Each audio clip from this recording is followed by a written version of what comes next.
All right, Muslims, I've got a story from your prophet that I would love, absolutely love to see you explain. I don't think you can, but I hope you'll try. We all know that you watch my videos. We all know that you've seen this challenge because I'm putting it at the beginning. So, if we go to the comment section and we can't find a single Muslim defense of Muhammad, we can only assume that you simply can't defend your prophet on this one. You don't want us to think that you can't defend your prophet, do you? Of course you don't. So pay close attention, and after we read the hadith carefully, I'm going to ask you a few questions. Questions so easy, an illiterate 7th century caravan robber could answer them. I'll start by giving a little background, and then we'll get to a special hadith we're going to examine, a hadith that critics of Islam will soon be adding to their collections. Muhammad is famous for putting his own teachings into the mouths of religious figures who came before him. In other words, when Muhammad talks about Abraham, or Moses, or John the Baptist, or Jesus, he makes them all sound just like Muhammad, when none of them sounded anything like Muhammad. Let's look at two quick examples. Surah 60, verse 4 of the Quran.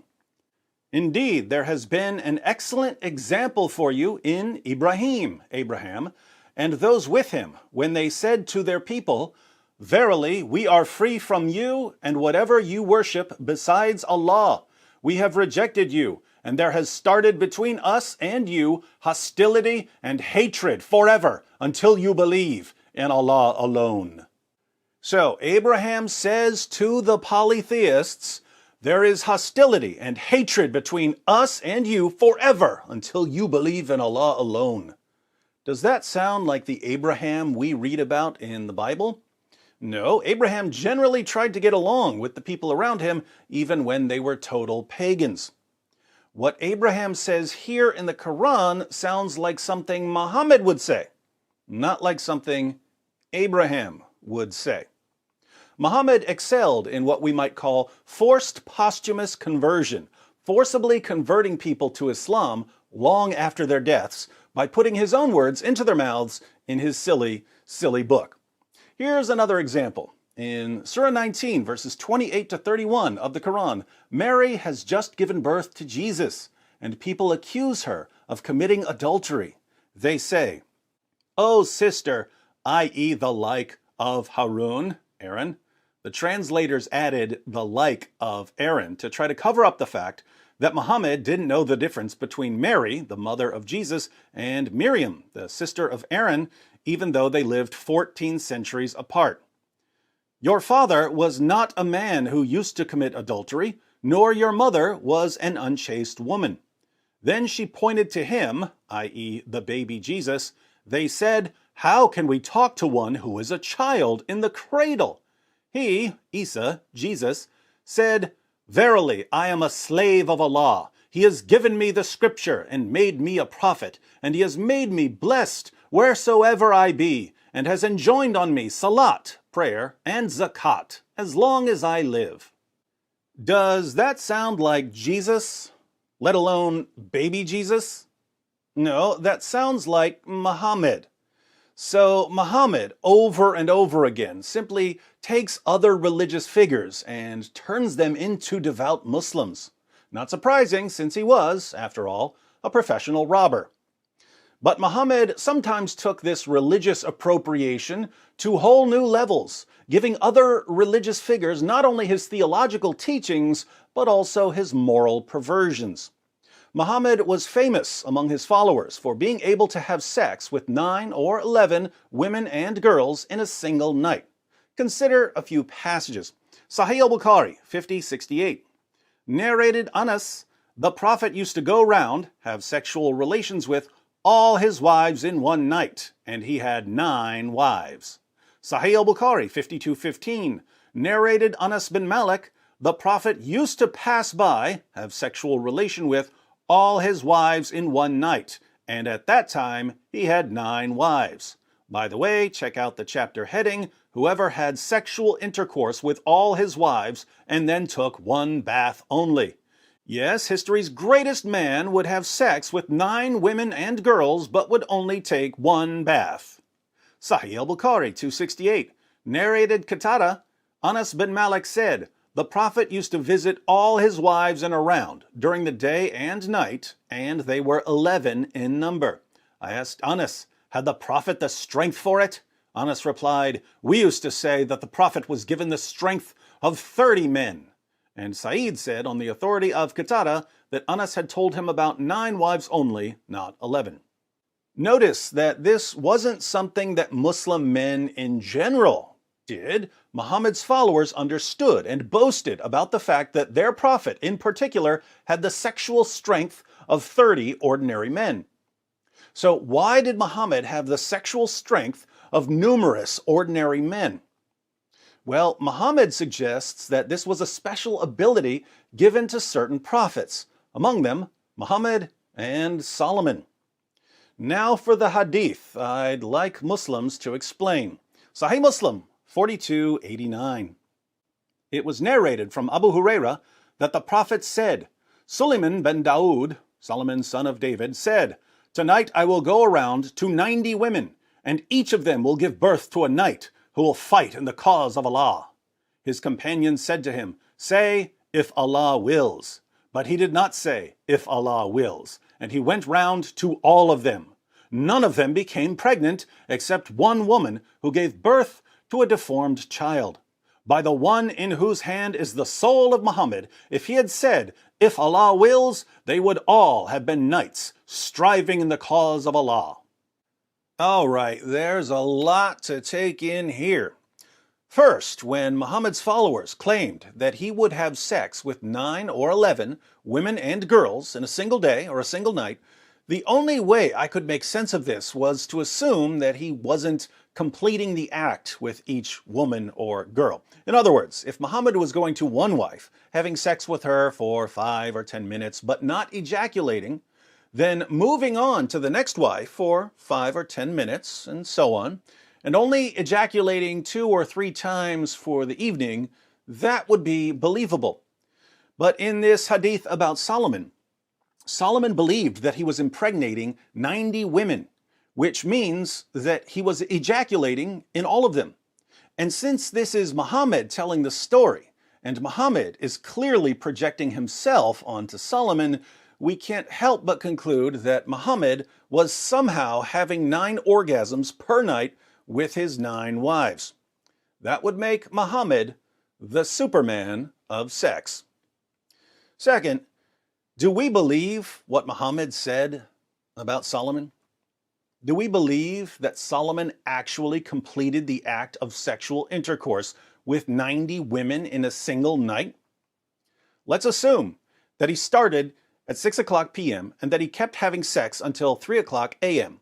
That would be 9 hours of sex. Since there were 90 women, Solomon would have needed to have sex with 10 women per hour. That's 1 woman every 6 minutes. Is this believable? Notice, if you're a Muslim, your prophet is the one who made this claim about Solomon. So you have to believe that Solomon ejaculated into a different woman every 6 minutes for 9 hours straight. Otherwise, your prophet was a liar. Third, Solomon had 10 times as much sex in a single evening as Muhammad had in a single evening, 90 women versus 9 women and girls.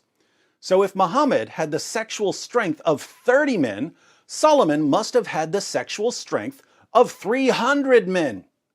The real Superman of sex, then, is Solomon, not Muhammad. Muhammad is only the boy wonder of sex, or maybe the Flash. Or, given what he must have smelled like when he climbed between the legs of wife number 9 before his lone bath for the evening, Swamp Thing. Fourth, notice why Solomon was having sex with 90 women in a single night. Each of them will give birth to a knight who will fight in the cause of Allah. Solomon wanted to raise up an army of jihadis. Does that sound like Solomon, or does that sound more like Muhammad? Fifth, according to Muhammad, someone warned Solomon that if he really wanted all 90 women to get pregnant, he needed to say, "If Allah wills, inshallah." But Solomon didn't say, inshallah, so only one of the 90 women became pregnant and she gave birth to a deformed baby. If Solomon had said, inshallah, he would have impregnated all 90 women, and all 90 women would have given birth to jihadis.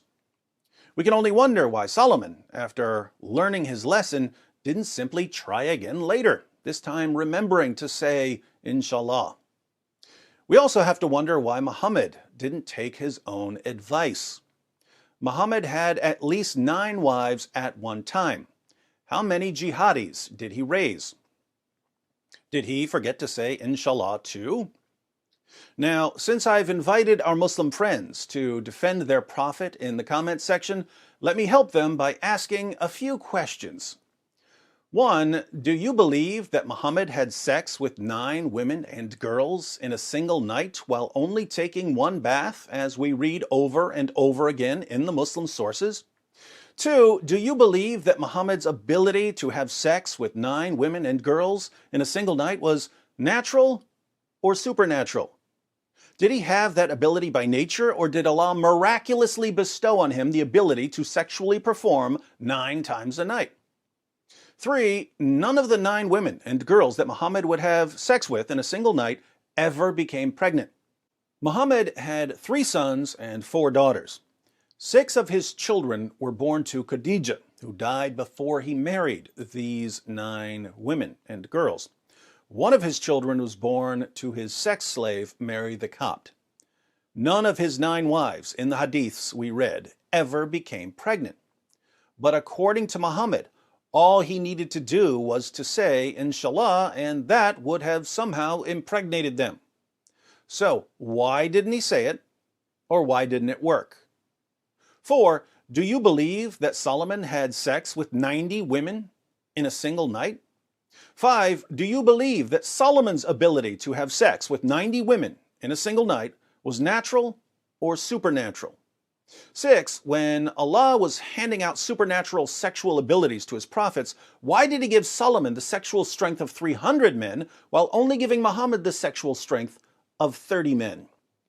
7. Do you believe that if Solomon had simply uttered inshallah before climbing on top of 90 different women, all 90 of these women would have given birth to jihadis?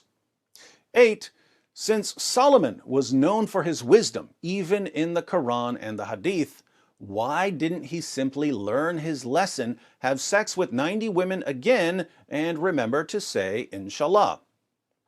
9. Given your ridiculous answers to questions 1 through 8, or your failure to offer any answers, how can you expect us to take your prophet seriously? 10. Why am I the first person to tell you about this hadith? There are a bunch of them in your most trusted collections, giving variations of the same story about Solomon. This is something that your prophet said to his followers to convince them to say inshallah. Why do your leaders hide these passages from you? Why do the kuffar have to tell you what your prophet really said? Those are my questions for Muslims, but I also have a question for you non-Muslims. Here goes. If Muhammad were alive today, how famous do you think he'd be as a 50-something-year-old porn star who could have 9 orgasms in a single recording? Let me know what you think in the comments. If you'd like to know more about the man Allah describes as an excellent pattern of conduct, be sure to watch my video, The Top 5 Most Disgusting Facts About Prophet Muhammad. It could save a life, and future generations will thank you.